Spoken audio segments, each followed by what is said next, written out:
Bueno, pues hoy vamos a ver cómo reutilizar baterías de iones de litio. Antes de nada, tengo que advertir que manipular baterías de litio es extremadamente peligroso. El litio es muy reactivo y si entra en contacto con el oxígeno del ambiente reacciona violentamente deflagrando, incluso pudiendo llegar a explotar. Dicho esto, desmonto la carcasa de la batería para extraer y reutilizar las celdas que aún estén sanas. Esta batería consta de 12 celdas. Lleva incorporados un par de fusibles térmicos, un par de sensores para proteger las celdas de excesos de temperaturas y tiene su correspondiente BMS para gestionar la carga y la descarga. Desmonto todo el paquete con cuidado. Hay que tener en cuenta que las baterías tienen tensión y podríamos llegar a provocar un corto. Nunca usar nada con filo o punzante porque podríamos pinchar alguna de las celdas sin querer y podríamos llegar a provocar un incendio. Corto los cables del circuito de carga y de protección.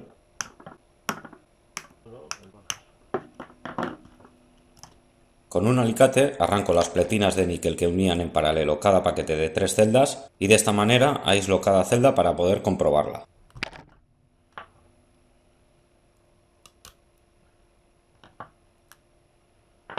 El voltaje nominal de las celdas 18650 es de 3,6 voltios, teniendo un rango de funcionamiento entre los 2,5 y 4,2 voltios.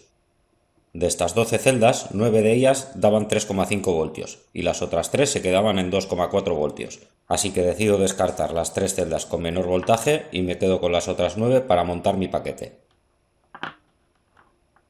Este es el paquete con las 9 celdas que voy a reutilizar, pero antes de soldarlas vamos a ver cómo conectarlas entre sí para obtener el voltaje y la capacidad necesaria para nuestro circuito. Cada celda 18650 nos proporciona 3,6 voltios y una capacidad de unos 2000 mAh. Si conectamos estas dos celdas en serie uniendo el polo positivo de la primera con el polo negativo de la segunda, obtendremos la suma de los dos voltajes manteniendo la misma capacidad, y podremos añadir en serie cuantas celdas necesitemos para obtener el voltaje deseado. Las celdas también pueden conectarse en paralelo. Uniendo entre sí cada polo de las celdas, obtendremos la suma de las capacidades manteniendo el mismo voltaje. De esta forma, también se podrán conectar cuantas hagan falta para obtener la capacidad que requiera nuestro proyecto o circuito. Ahora voy a combinar estas dos formas de conexión para obtener el voltaje y la capacidad que necesitará el camión de bomberos a radiocontrol. Conectando en serie cada fila de 3 celdas, sumamos los voltajes de cada una de ellas como ya hemos visto antes. Si ahora estas 3 filas las conectamos entre sí en paralelo, sumaremos la capacidad de cada fila, teniendo como resultado una batería de 10,8 voltios y 6000 mAh. Conectaré todos los puentes utilizando estos trozos de cable pelado. No recomiendo esta técnica en absoluto porque se corre riesgo de incendio al soldar los cables con el estañador. Lo suyo es hacerlo con un soldador de puntos y chapas de níquel. Pero ya sabéis cómo va esto. Consejos vendo, para mí no tengo. En fin, solo os voy a decir que aparte de que estaba bastante cagado, me costó un huevo soldar los cables. Los trozos que escogí eran demasiado gruesos y en los polos negativos de las baterías el estañador tendía a quedarse pegado. Así que vuelvo a insistir en que esta técnica es precaria y además muy peligrosa.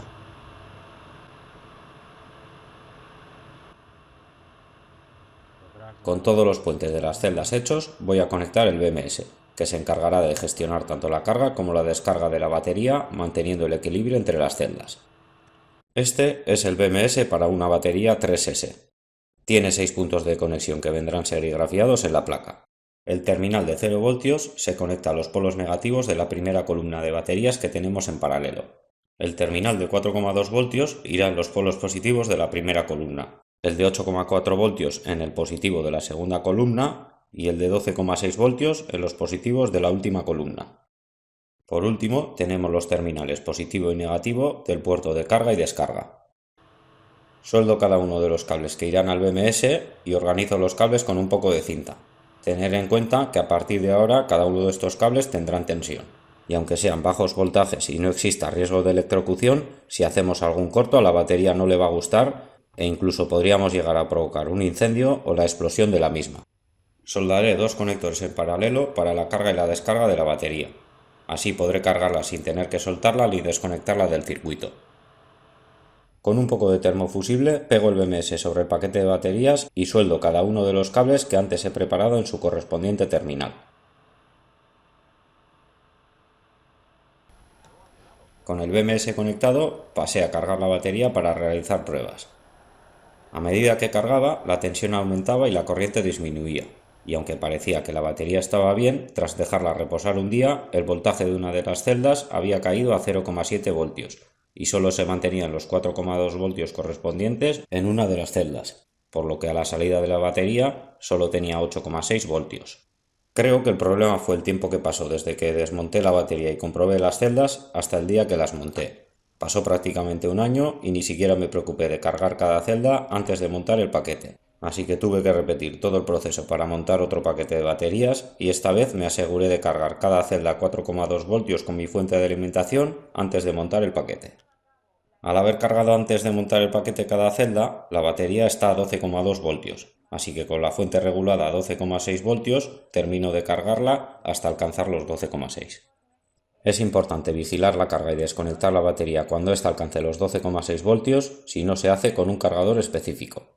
Al desconectar la batería de la fuente, la tensión caerá ligeramente si las baterías están bien y caerá drásticamente si no lo están. Así que dejo reposar un par de horas la batería y compruebo que se mantiene en condiciones aceptables teniendo en cuenta que son celdas reutilizadas. La prueba definitiva será conectar esta bombilla de 12 voltios y 50 vatios para ver si es capaz de encenderla. Así que coloco la pinza amperimétrica y conecto el tester para monitorizar el consumo y la tensión de la batería. Al conectarla, la tensión cae un poco, pero si multiplicamos los 11,6 voltios por los 4,15 amperios, nos da la cuenta de 48 vatios, que estimo serán suficientes para dar de comer al camión de bomberos. Al desconectar la bombilla, la batería irá recuperando su nivel de tensión, que lógicamente será menor al de antes, puesto que la hemos descargado un poco. Así que nada, si tenéis alguna duda o algo que añadir, dejadlo en comentarios y serán bienvenidos.